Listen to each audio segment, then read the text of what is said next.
Hey guys, this video is for all of you who are going to the Delhi Embassy for your F1 visa interview. We have analyzed the recent interviews that are being conducted there, and in this video we're going to bring to you the unique questions that are being asked, the interview trends that we have observed, and I also have a student with me who recently gave his F1 visa interview in Delhi, and he is going to share some insider tips with you. So keep on watching and let's get started. Hi guys, my name is Shachi. I'm a travel and a visa coach, and on this channel you'll find lots of useful videos on the US visa process. We have a dedicated playlist for fall 2024, and there are a lot of free resources as well for you to prepare, and all of this is right below in the description box, so make sure to check it out. So we recently released a video about the interview trends and the recent experiences at Mumbai Embassy, and a lot of you requested for a similar video for Delhi, so here it is. Let's dive into the video and see how you can prepare well for an interview in Delhi Embassy. So the interviews in Delhi Embassy focused on three main areas: education, work profile, and the course in the US. So we'll take up all of these three areas one by one, and I will share the unique questions that were asked and also some tips to help you prepare for that. So let's start with education. Now when it comes to education, the focus was on your undergrad, and if some of you who have done masters, then questions about the masters as well. So there were the usual questions asked like what was your CGPA, what was your percentage, why is it less, and what were the subjects that you studied in your undergrad. But apart from these usual questions, there were also some unique questions, and let's look at these. So students were asked, what subjects did you find most difficult during your undergrad? How did you cope with the difficult subjects? What were your final semester subjects? And explain your final year project. So these were the questions asked on the education front. Now, some tips to prepare.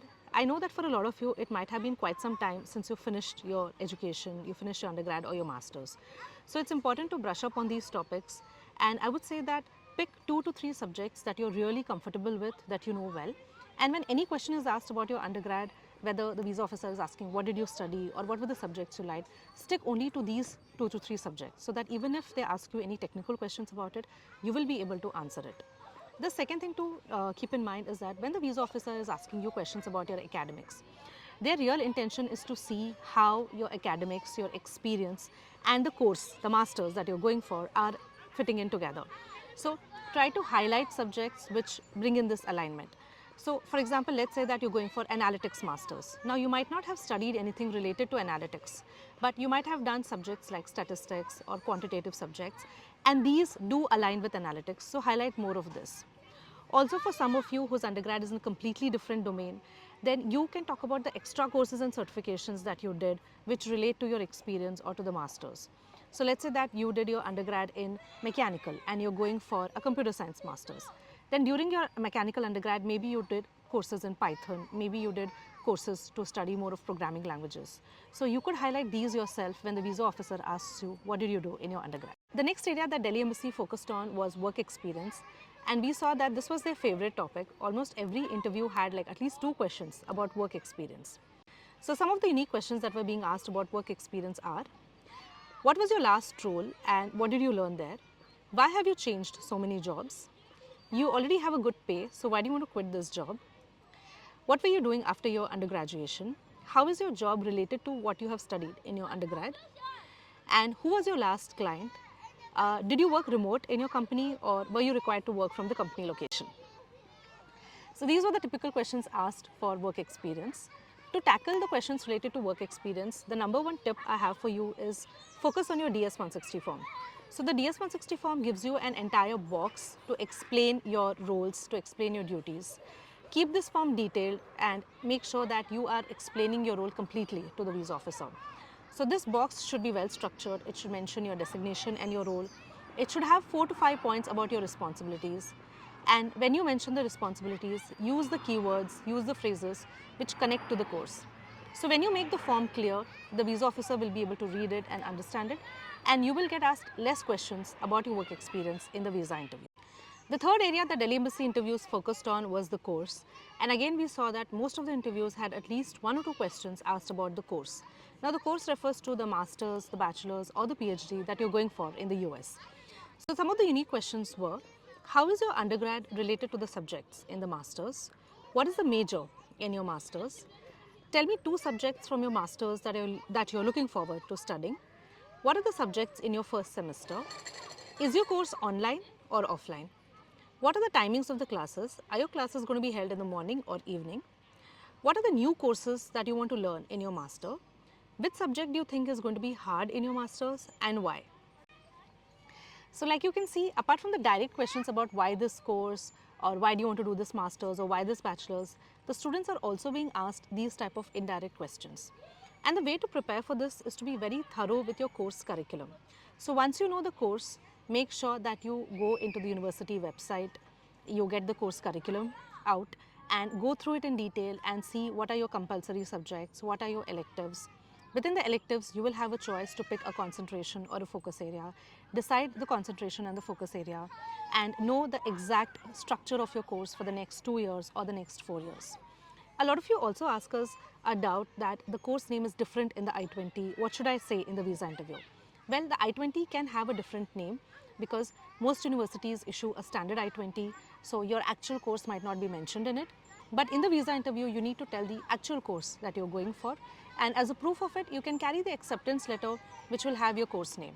So let's say that you're going for analytics. Now your I-20 might say management science or quantitative method. But in the interview, you need to mention it as the actual course, that is business analytics. Apart from this, to prepare for questions related to why this course, do check out this video. So this video goes into details of how to structure your answer for why this course and also shares some sample answers, some do's and don'ts with you. So after you're done watching this video, make sure to check out why this course and prepare for it. So I know I mentioned that Delhi Embassy is focused on 3 areas, but there's actually a 4th area that they have been focusing on, and these are technical questions. So we are seeing that visa interviews are becoming increasingly technical, and apart from the usual funding, education, university questions, visa officers are asking technical questions as well. These questions will depend on your background, your profile. So I'm going to discuss some of the technical questions for you, but don't worry, don't think that all of this is going to apply to you. This is just a sample to give you a sense of what type of questions are asked. To prepare for technical questions for your profile, do take a look at the subjects that you have studied in your graduation, the subjects that you have in your masters, and all the terms that you would have mentioned in your DS-160 form. Because when a technical question is asked, it is asked from what you are saying in the interview. So the visa officer is going to pick on any particular word or phrase that you have used and ask you to explain that. For example, let's say that in your answer for why masters, you mention AI or ML. Now, the visa officer can pick on that and say, okay, what is the difference between AI or ML, or give me an example for AI or ML. So let's look at some sample technical questions. Tell me about the most stable electron. What is the most common error in Python programming? What is the difference between C++ and SQL? What do you know about beta? What is a cell? What is photosynthesis? What type of technical skills and tools do you know? What is cloud computing? So as you can see, these are very specific technical questions and they have been asked because they come from the background of that particular student. So do a thorough scan of your undergrad, your work experience and your masters and prepare for any possible technical questions. Alright, so this is a snapshot of everything that is happening in Delhi Embassy right now. I hope this helps you. The next part of the video is going to be a real interview experience of a student and he is being extremely real, extremely honest. He's telling you what all he has observed and he's sharing some insider tips. So do give this a watch. How was the experience? First of all, let me thank you, ma'am, for taking time and coming into this call. Uh, I can't tell you in words. The visa officer just asked in the same way that you asked. I was like, I just had this 2 days ago, and the same thing is happening. So it was so predictable. One thing I would say is, as soon as I went, she asked the first question, why UTD? And I was on point with her answer. So the decision was made there and there. She just wanted to check the financials, and again we had prepared. I could see her smiling at me, and I knew after two questions it was like, okay, your visa is granted. But as I have that refusal, that one question she had back of her mind, she asked. But again, we prepared for that, and then I told it was just purely for the tourism purpose, nothing to do with this. And she had the doubt that after masters, will you be working for your uncle? I said no, not at all. I am anyways working in e-commerce sector. So yeah, again, our prepared answer. So she was like smiling all the time, and then I said, "Your visa is approved," and I'm keeping a passport. Just 4 to 5 questions, hardly 1 minute, 1.5 minutes. That's it. Only thing I would say, man, was because so many rejections were happening in Delhi. So many. Yeah, okay. One thing that turned out to be in my advantage was my university, I would say, because I saw universities such as Cleveland, St. Louis, Webster, everybody getting rejected left, right, and center. Hmm. So UTD one was one plus point, and then we prepared so well that I had such a confidence कि मेरे को नहीं तो और किसको. So that smile was there on my face, and then I was just looking into the eyes of the interviewee, answering, no fumble, nothing. And he made her decision in the first question itself. I could see it in her face because that answer that we prepared, right, the specialization, the course curriculum, the electives, everything. So yeah, I cannot thank you enough. No problem. I'm so happy, seriously, because we've been working together for like a year now, right? Long time, yeah, yeah, yeah. It's just like it's good to see you now on the other side. Yeah. Can you give me Yes, some ma'am. specific inputs about what's happening in Delhi Embassy right now? Like any particular trend or questions you So, noticed or one thing is, if your university is a mid-tier, God help you because there are very less chances of you getting accepted. I Mhm. would say this is the trend in all the consulates, but Delhi in particular, I saw around 50 to 60 members that I met outside. Everybody was from Hyderabad, Telugu people. Uh, Few were carrying Webster, St. Louis, Cleveland, and then I don't know, Roosevelt, something, no, never heard of. Such universities, 99% reject. They were asking just two questions and not even letting them complete the answers. Because no matter what you tell, as soon as they saw the I-20, they made their decision that no, we are going to reject. Another thing is getting into the technical questions, I would say, so work experience, projects, they were going in detail and simultaneously comparing it in the Google. Like when you were speaking, I could see people, the visa interviewers, searching it in the Google so that just not blabbering anything that comes into your mind. they were You, cross-checking the technical yeah, answer. yeah, yeah, yeah, yeah. Wow. So, what is Python? You just cannot say Python is a coding language because they are checking real time. And so that is the thing. You need to really brush up your major project and the technical skills. Technically, you have to be strong. This is another. Financials was one thing where they were scrutinizing. They were like, okay, your father is working where, what annual salary, brother, sister. And then when people said business, they're like hesitant. What kind of business? I don't know what you are referring to. So you need to be telling them in detail. Okay, he has his own business, and then he is employing so many people, and then his monthly turnover is this, annual turnover is this. Then only they are like, okay, fine. Because if you just say business, then they are like, I don't know. And another trend is that they're not even letting us, taking that much long. So if they'll ask one question, even it is our responsibility to give all the information and reduce their follow-up questions. Because after some point of time, I could see because I was standing in the fifth or sixth position, and I was a bit tall, and everybody was, it's not, I could see her two, three questions, four questions, and she was getting irritated. Like, okay, okay, I'm rejecting next, or such kind of situation. So if you are making their job easy and telling them all the information beforehand, okay, then next two to three questions, approved, rejected, whatever, like that. Okay. This is very good insights, by the way. Yeah. Yeah. And how much is the waiting currently? Like how much Oh, time did I you? went inside at 9:30. My slot was at 10:20. So they called me around 9:20, and then I came out at 1:30. Oh my God. So long, Yeah. 4 hours. Yes, yes. Delhi waiting time is crazy. It's pretty crowded right now, basically. Yeah, yes, yes, crowded. And then again, one more thing, ma'am. They'll make us sit out in a waiting area where before going in, showing us our I-20 and everything. Even before the starting counter, they'll make us sit outside. A big lawn kind of thing was there where they'll make us sit in rows, row one, row two, row three, row four. So I don't know if it is on purpose or what. They made us sit for around 1.5 hours to 2 hours, and everybody was getting tensed, forgetting their answers, questions. So I would suggest if you are preparing, just prepare the script, not the exact answers, because you need to go through the story and relive it, and you can express it in your own words so that you'll be genuine enough, not like mugging up. Because I saw people sitting beside me or behind me, they were memorizing the answers, and then when they went inside, fumbled, something happened, they were like stuck. She was asking something.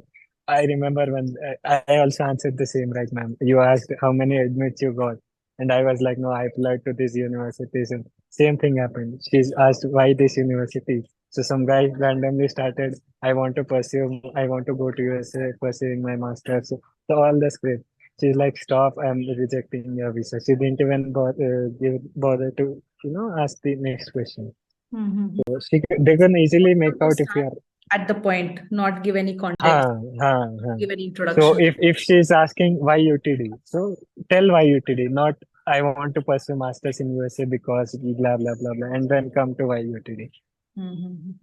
Got it. Okay. Yeah.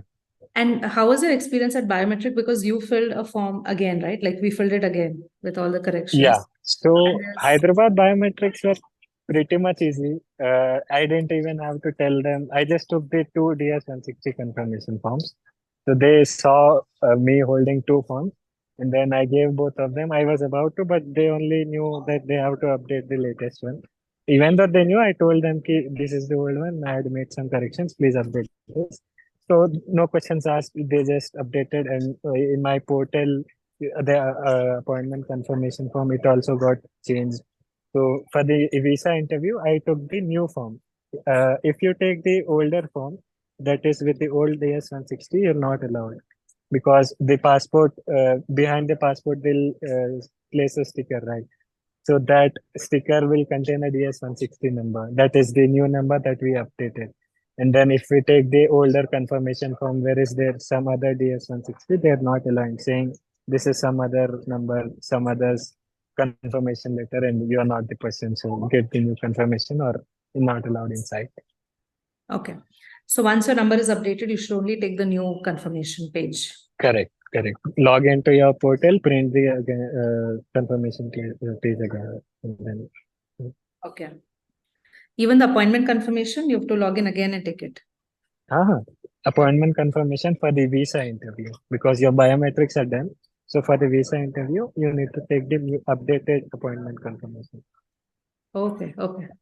If you were not there, I don't know, this would have been even possible, because you know there is a technique where you answer what you tell. Anybody can speak, but the visa officer is expecting you to tell something particular. And then if you provide that information beforehand, your job becomes easier, their job becomes easier. So that sentence framing, or that was very important, what I felt. And then you held me forming those sentences, listening to me, understanding my journey, where I'm coming from, and then we sitting together and forming that. That really helped. And I would say that is the foremost thing that got me my visa. So yeah. Thank you so much for watching this video. I hope this helps you. We will have similar videos coming up for Chennai, Kolkata and Hyderabad. So please stay tuned for that. And we also have other preparation videos to help you in your F1 visa journey. So make sure that you subscribe and stay tuned. For a more in-depth prep, feel free to reach out to me. You can work one-to-one with me for your F1 visa preparation. We have several plans. Our main flagship program is the 7-day program. And I would say this is the most thorough, stress-free way to prepare for your interview. We start by understanding your profile, filling your DS-160 form, structuring the answers for you, and putting you through multiple mocks. We also have other ways, so you can work with me through a core package wherein we will do the DS-160 review, answer structuring and a mock, and of course you can take a single session as well. So the links for all of this is right below in the description box, and like I said earlier, join our WhatsApp community. You can also download all the free resources, and if you have any more questions, feel free to leave it in the comment section below or DM me on Instagram. My Instagram handle is @shachi.mal. So we are keeping a really close watch on all the interviews that are happening, and any new trend, any new questions, any new analysis, we're going to bring you right here, and I really hope that it helps all of you. So thank you so much for watching. Wishing you the best. I hope each and every one of you are able to get your US visa. Signing off for now. Bye.